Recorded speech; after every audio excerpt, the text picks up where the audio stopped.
Sir నమస్తే అండి. ఏం పేరు సార్ మీది? సోమన్న. సోమన్న గారు. ఓకే, ఇది 12వ వార్డు. 12వ వార్డు ఇది తొర్రూరులో. తొర్రూరులో సార్ మొత్తం 16 వార్డులు కదా? మొత్తం 16 వార్డులు. సార్ 16 వార్డులలో ఇప్పుడు ఎలక్షన్స్ జరుగుతూ ఉన్నాయి. మరి మీకు ప్రధానంగా ఈ తొర్రూరులో ఏమేమి సమస్యలు ఉన్నాయి? ఎందుకంటే ప్రభుత్వాలు ఆల్రెడీ మనకి తెలంగాణ రాష్ట్రం ఏర్పడిన తర్వాత 10 ఏళ్ళు బీఆర్ఎస్ ప్రభుత్వం అధికారంలో ఉంది. ఇప్పుడు కాంగ్రెస్ ప్రభుత్వం అధికారంలోకి వచ్చింది. ఏంటి సార్ మీకు ఇక్కడ మీ వార్డులో ఏంటి సమస్యలు ఉన్నాయి ఇక్కడ మెయిన్గా? మా వార్డులో వచ్చేసి డ్రైనేజీలు కానీ రోడ్లు కానీ మెయిన్ మాకు ఇంపార్టెంట్ అవే ముఖ్యం. మెయిన్ సీసీ రోడ్లు కూడా బాగా, సీసీ రోడ్ లేదు, డ్రైనేజీ లేదు, మట్టి రోడ్లు కూడా లేవు. ఇటు మట్టి రోడ్డు కూడా లేదు. మాకు వచ్చిన నాయకుడు ఎవరినైనా కానీ ఇప్పుడు కలిబొల్లి మాటలు చెప్పకుండా వచ్చి దీన్ని అభివృద్ధి చేయాలని మా కోరిక. సో మరి ఇప్పుడు మున్సిపల్ ఎలక్షన్స్ వచ్చేసాయి. ఎందుకంటే ఇది మున్సిపల్ కార్పొరేషన్ అయింది కాబట్టి, మున్సిపాలిటీ అయింది కాబట్టి మినిస్టర్ పొంగులేటి శ్రీనివాసరెడ్డి గారు కూడా ఈ పట్టణాల దత్త తీసుకుంటా అని వాగ్దానం చేసిపోయింది ఇక్కడ మొత్తం అంతా తిరగకుండా. సో ఒక మంచి వ్యక్తి ఇక్కడ, ఎందుకంటే ఆయన కొంచెం చేసే మనిషే ఒక రకంగా చెప్పాలంటే. సో ఇప్పుడు డెవలప్ అవ్వడానికి ఆస్కారాలు ఎక్కువ ఉన్నాయి. ఇప్పుడున్న గవర్నమెంట్, కాంగ్రెస్ గవర్నమెంట్, ఇప్పుడు ఉన్నటువంటి మీ ఎమ్మెల్యే యశస్విని రెడ్డి గారు ఎలా ఉంది? పనితీరు ఎలా ఉంది? ఏమనిపిస్తుంది? పనితీరు ఇప్పటి వరకు అయితే మెరుగే ఉన్నది. బట్ ఇక కూడా అట్లే ఉండాలని మేము కోరుకుంటూ మంచి అభివృద్ధి చేయాలనేది మేము ఇక్కడ ఉన్న ప్రజలు కానీ ఇక్కడ ఈ వార్డు మెంబర్స్ కానీ మంచి చేయాలనేది ఉద్దేశంగా ఈ వార్డు ప్రజలను మేము కోరుకుంటున్నాం. ప్రభుత్వ పనితీరు పర్లేదు. ఇప్పుడు 2 years వరకు అయితే పని లేదు. నెక్స్ట్ 3 years ఎలా ఉంటుందో తెలియదు. పథకాలన్నీ అందుతున్నాయా? మీకు ఏమైనా అందుతాయి? మీరు ఏమైనా ఎలిజిబుల్ ఉన్నారా? మేము ఒక ఫ్రీ కరెంట్ ఒకటైతే అందుతుంది.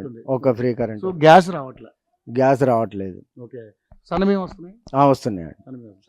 మొత్తానికి అయితే లబ్ధి పొందుతున్నారు.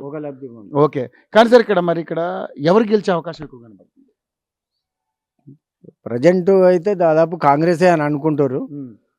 బట్ ఎలా మారుతుందో ఇక ఈ 2 days 3 days తెలియదు. సో మనకు కావాల్సింది ఏంటంటే మన వార్డు ఎవరు గెలిచినా కూడా ఇక్కడ మనకి మౌలిక సదుపాయాలు, రోడ్లు కావాలి. మెయిన్ మౌలిక సదుపాయాలు కావాలని ఇక్కడ ఈ వార్డు ప్రజలు కోరుకుంటారు. అదే.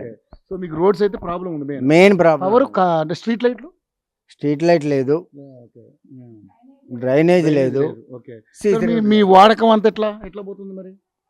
తప్పదు, సంపులు తీసుకొని ఇప్పుడు తాత్కాలికంగా దాంట్లో పెట్టుకుంటున్నాం. ఇక నుంచి ముందు మేము కోరుకునేది ఇన్ని రోజులు అంటే ఆగినాం కదండి, ఇన్ని రోజులు ఆగినాం. ఇప్పుడు ఈ మున్సిపల్ ఎలక్షన్ ఇదంతా ఇప్పుడు డెవలప్ అవుతున్న ఏరియా ఇది. Now present develop. రోడ్ రావాలి. అయినా పక్కన డెవలప్ అయిన దాంట్లో కూడా ఇంకా రాలేదు కదండి. ఆ ముందు లైన్ కూడా రాలేదు. సో సీసీ రోడ్లు అయితే చాలా రావాలి ఇక్కడ కంపల్సరీ అండి.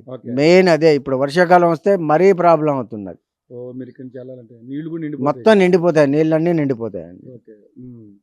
సో లోతట్టు ప్రాంతంలో తయారైంది ఇది. ఎందుకంటే మీరు కొంచెం హైట్ లో కట్టుకున్నారు, అదేమో ఇల్లు ఇక్కడ. మరి అప్పుడు మళ్ళీ నీళ్లు ఇంట్లోకి వచ్చే అవకాశాలు ఉంటాయి కదండి. సో మనకి ప్రధానంగా ఏంటంటే సీసీ రోడ్లు కావాలి. సీసీ రోడ్లు, డ్రైనేజీ, స్ట్రీట్ లైట్లు. సో ఇప్పుడున్న పరిస్థితులలో మరి ఇప్పుడు ఆల్రెడీ 16కి జరుగుతుంది కదా పోటీ. సో కాంగ్రెస్కి అవకాశం ఉందని అంటున్నారు. సో ఎన్ని రావచ్చు అనుకుంటున్నారు? ఇవన్నీ అనేది ఇంకో 3 days బయటపడుతుంది. ఎందుకంటే మా అభిప్రాయం వచ్చేసి కాంగ్రెసే ఈసారి పీఠం దక్కించుకునే అవకాశాలు ఎక్కువగా ఉన్నాయి. సో రాగానే ఒకవేళ గెలిచింది అనుకోండి, ఫస్ట్ మీ సమస్యలు తీర్చాలి. అవును, మేము కోరుకునేది అదే కదండి. కలిసారా ఎవరైనా ఎమ్మెల్యేని కలిసారా? ఎవరిని కలవలేదండి మేము. ఓకే. సో ఇప్పుడు వార్డు మెంబర్ ఎవరైతే గెలుతారో వాళ్ళు కంపల్సరీ అడుగుతారు. మేము కంపల్సరీ అడుగుతామండి. మాకు అధికారం ఉన్నది, అడగటానికి కూడా మా హక్కు. అది మా ఆస్కారం ఉంది, ఆ హక్కు మాది అది. Thank you so much.